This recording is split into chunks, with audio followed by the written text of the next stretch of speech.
भूत होते हैं या नहीं, इस पे बहस तो बहुत होती है, पर सच झूठ का फैसला अब मैं आप पर छोड़ती हूँ। तो स्वागत है आपका घोस्ट स्टोरीज इन हिंदी में, जहाँ मैं हूँ आपकी होस्ट विदिशा। और अब से हर हफ्ते शुक्रवार को आप मुझे सुन पाएंगे एक्सक्लूसिवली ऑन स्पॉटिफाई। आज ही घोस्ट स्टोरीज इन हिंदी को स्पॉटिफाई पे फॉलो करें और बेल आइकन को दबाना ना भूलें, जिससे मेरी हर कहानी आप सुन सकेंगे सबसे पहले।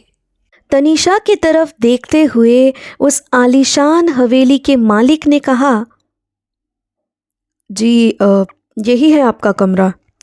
काफ़ी दिनों से बंद पड़ा हुआ है, पर मैं इन्हें वक्त निकाल के साफ किया करता हूँ। उम्मीद है आपको कोई तकलीफ महसूस नहीं होगी। ताला खोलकर अंदर जाते ही पहले सिद्धार्थ ने लाइट्स और फैन ऑन कर दिया था। तनीषा को बुलाने के बाद वो जैसे ही कमरे में अपना कदम रखती है तो उसकी आंखें फटी की फटी रह जाती है। गेस्ट रूम के सजावट को बस घूरे जा रही थी तनीषा। उस कमरे के बीचों बीच एक झूमर सीलिंग फैन लगी हुई थी और ठीक उसी के नीचे एक महारानी बेड थी। चारों तरफ नजरें घुमाने पर कहीं एंटिक शोपीस तो कहीं एंटिक टेबल दिखाई दे रही थी। फ्लावर वास में सजाए हुए ताज़े फूलों की खुशबू से वो कमरा महक रहा था।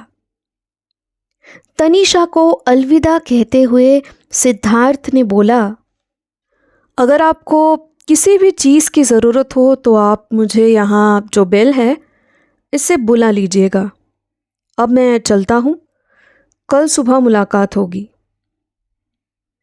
बिस्तर पे लेटे हुए झूमर की तरफ देखते जा रही थी तनीषा कि तभी मोबाइल के दूसरे तरफ से किसी ने उसे आवाज़ देते हुए कहा, आर यू सीरियस?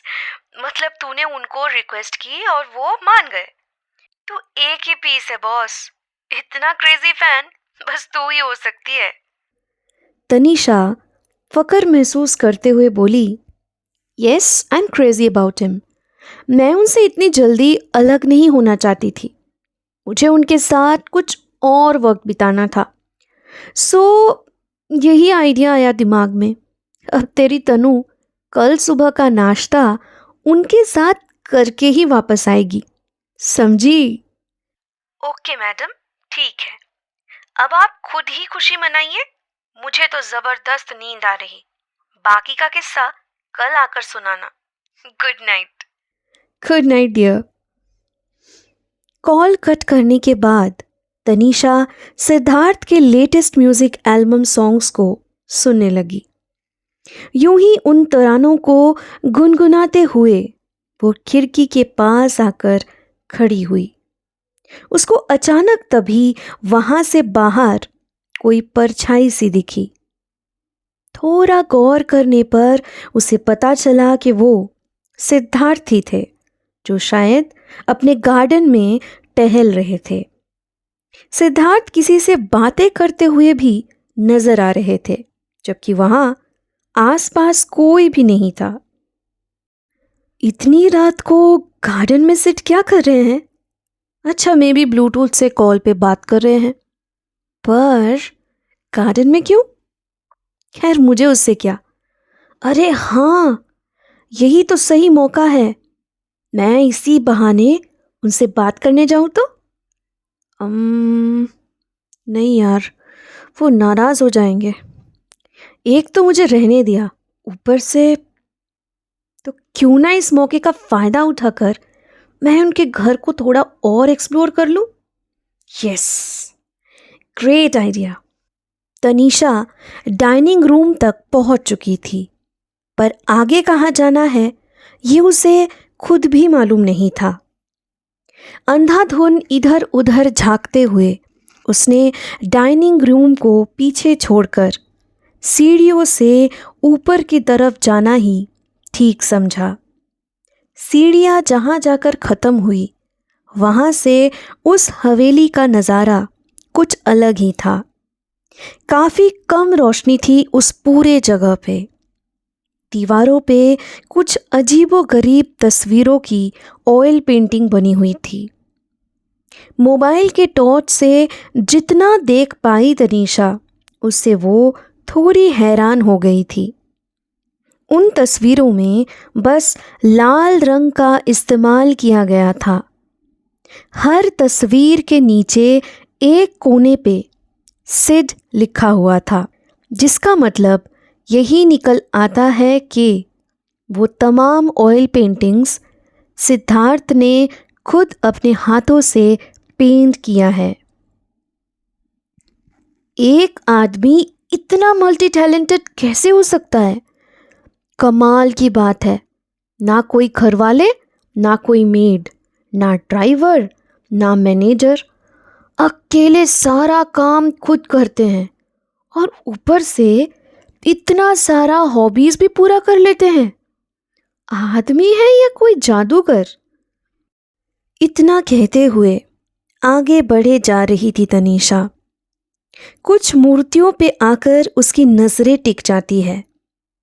तनीषा हर तराशे हुए मूर्ति को गौर से देखने लगती है। अमेजिंग! इतने एंटिक पीसेस को भी इनके जैसे यंग पर्सन अपने डेकोर में यूज कर रहे हैं। काफी इंटरेस्टिंग पर्सनैलिटी है सिद्धार्थ की, मानना पड़ेगा। पर ये मूर्तियां हैं किसकी?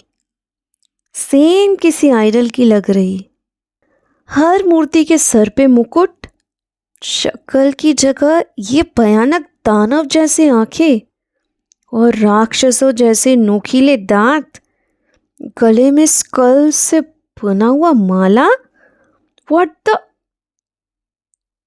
रख देती हूँ। अपने हाथ से तुरंत एक मूर्ति को टेबल पे वापस रखते हुए तनीषा वहां से कुछ कदम आगे चलती है। यही होगा सिद्धार्थ का कमरा। कुछ अंदाजा लगाते हुए ही तनीषा एक बड़े कमरे के अंदर दाखिल होती है। चारों तरफ हल्की सी लाल रोशनी छाई हुई थी उस कमरे में। इतने कम रोशनी में कुछ भी अच्छे से नजर नहीं आ रही थी, पर उसे मानो किसी चीज की तलाश थी। एक और बड़ा सा मूर्ति कमरे के एक कोने में देखकर तनीषा इस बार कुछ सोच में पड़ जाती है। मूर्ति एक टेबल पे रखा हुआ था, जिस टेबल में एक ड्रॉअर भी था। ड्रॉअर पे एक निशान बनी हुई थी, जिसे पहले भी हर एक मूर्ति के हथेली पे तनीषा ने देखा हुआ था।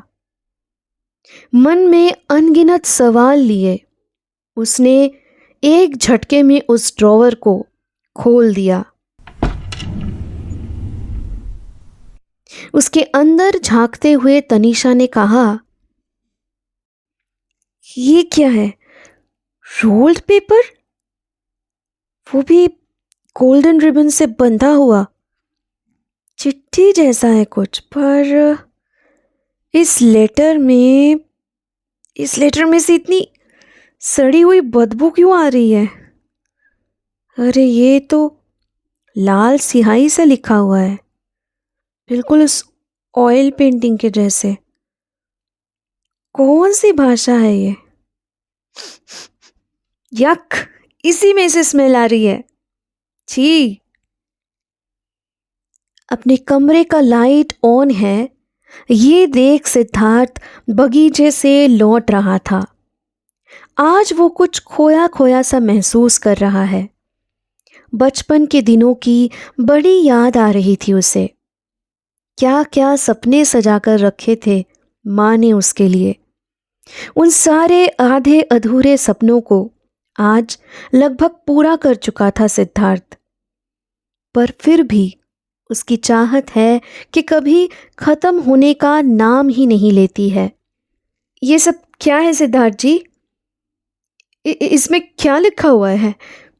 मेरी समझ से बाहर है, पर मैं कुछ हद तक आपकी सच्चाई जान गई हूँ। बाकी का खुलासा अब आपको करना है। क्या मैं जो सोच रही हूँ वही एक साथ सारे सवालों का बौछार करके शांत हो जाती है तनीषा। सिद्धार्थ ने उसके परेशान से चेहरे को देखते हुए अपने होठों पे हल्की सी मुस्कुराहट लाते हुए कहा, हो सकता है, पर सच जानने का फायदा भी क्या है? फायदा नुकसान का तो नहीं पता, पर मेरे जैसे आपके लाखों करोड़ों चहीते फैंस हैं, उनका आपसे, आपके गायकी और अच्छाई से नाता है। उन तमाम लोगों में से मैं भी हूँ। मैं ये राज जानना चाहती हूँ। इसका जवाब यहाँ से लिए बिना मैं कहीं नहीं जाऊंगी। देखिए तनीषा जी, आपके हाथ में जो आपने थामा हुआ है वो बेहद कीमती है मेरे लिए। उसे जहाँ से उठाया है वहीं पे वापस रख दीजिए। मैं आपको सारी बातें तब ही बता पाऊंगा। सिद्धार्थ के कहने पर तनीषा ने उस चीज को वापस रख दिया। दरअसल मेरे स्ट्रगल की कहानी तो हर किसी को मुंह जुबानी याद ही होगी, पर यह मैंने आज तक किसी को नहीं बताया कि मैं अकेला यहाँ इस वीरान जगह पे लोगों से छुपा हुआ क्यों रहता हूं। तो उसी का जवाब आपके हाथों में था। मेरा शर्तनामा शैतान की देवता के साथ। मेरी कामयाबी, नाम और शोहरत के बदले मुझे हर बार किसी इंसान का बलिदान देना पड़ता है। जो सिलसिला मेरे परिवार के लोगों से शुरुआत किया गया था, मैं शैतान का गुलाम हूं। उनके एहसानों की वजह से आज उस टैलेंट हंट शो से निकल जाने के बाद भी मैं दोबारा वाइल्ड कार्ड एंट्री से उस शो में एंट्री ले पाया था। उस बार मेरे दादाजी ने अपनी कुर्बानी दी थी, फिर बाकियों ने भी मेरी मदद की। पर ऐसा नहीं है कि उनको मैंने अपने आप से अलग किया है, बिल्कुल भी नहीं। ये जो शर्तनामा था वो उन सब के चमड़ी से ही बनाया है मैंने, और उस पे जो लिखा हुआ है वो शैतान का मंत्र लिखा हुआ है। वो मेरे परिवार के लोगों के खून से लिखी गई है। तनीषा गुस्से से घुर्राते हुए बोली, आप जैसे हैवान की मैं इतना सम्मान करती थी, ये सोच के भी मुझे घृण आ रही है। Shame on you.